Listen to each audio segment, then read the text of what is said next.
হাজার কষ্টের মাঝেও একটু সুখী থাকার চেষ্টা করি, আনন্দে থাকার চেষ্টা করি। কারণ আমার কপালে তো অনেকটাই কষ্ট, সকলে জানো সেটা। আর এতটা পরিশ্রম করতে হয় আমাকে সারাদিন। এর মাঝখানে এতটা পরিশ্রম করার পরে আর ভালো থাকা যায় না, তবু চেষ্টা করি একটু ভালো থাকতে। কালকে দুদিন অনেকটা পরিশ্রম হয়েছে, তোমরা তো দেখেছো সবাই। আমি ভোটের সব মিটিংগুলো হচ্ছিল, সেগুলোর রান্নাবান্না করলাম। তো যাই হোক, শরীরটা এত ক্লান্ত হয়ে গেছে যে আর অনেক প্রচুর বাসন বেরিয়েছে দুদিনের রান্নার।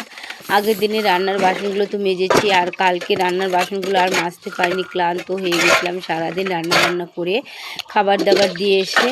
তো আজকে ভাবলাম সকালবেলায় সব বাসনগুলো মেজে নিই, কারণ দুপুরবেলা বেলা হলে আর ইচ্ছে করে না।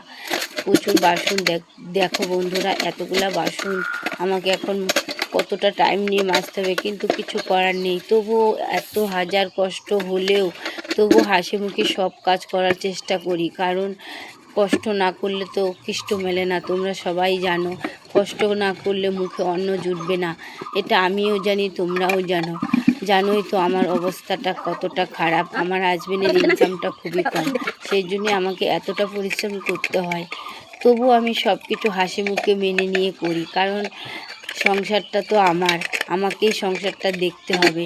তো আমি যদি একটু এই বয়সে যদি একটু পরিশ্রম না করি তাহলে তো চলতেই পারবো না, কারণ এখন হাত পা আছে তাই একটু দুটো পয়সা ইনকাম করার চেষ্টা করি। কারণ বয়স যত বাড়বে ততই তো সব কিছু কমে যাবে, তখন তো এত পরিশ্রম করতেই পারবো না।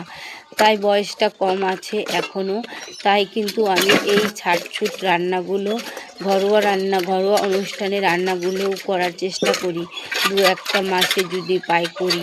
কারণ ওখানে করলে কি হয়, যদি 400-500 টাকা একদিন করে পাওয়া যায় তাহলে তো অন্তত আমার কতটা আর হেল্প হয়। কারণ এক্সট্রা কাজটা হলে এটাতে আমি একটা অন্যরকম কাজ করতে পারি, সংসারে একটু অভাবটা মেটাতে পারি।